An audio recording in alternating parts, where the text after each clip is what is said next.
sobre el árbol de la vida, vamos a hablar sobre el alma, vamos a hablar sobre los universos y primeramente explicando qué es el árbol de la vida, para qué sirve, qué significa. Hay que decir lo siguiente: en un principio solo existía eso, una unidad. De una unidad comenzó un proceso que el Creador inició, lo llamamos el Ein Sof, el infinito, que desencadenó una serie de vibraciones altas y bajas en los universos superiores. Lo digamos, mejor dicho, todavía universos. Todo comenzó en el interior del Ein Sof.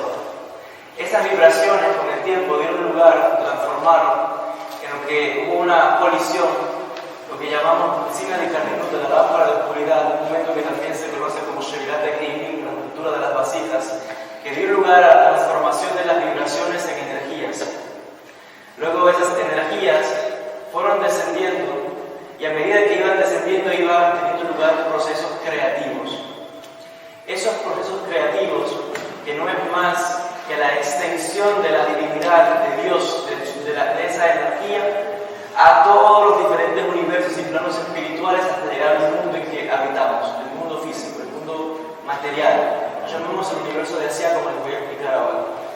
Toda esa energía que fue descendiendo en los diferentes universos, que no es más, como les decía, que la expansión de Dios a través de ese nombre que conocemos como el nombre por excelencia, Yud-Kei Vav-Kei,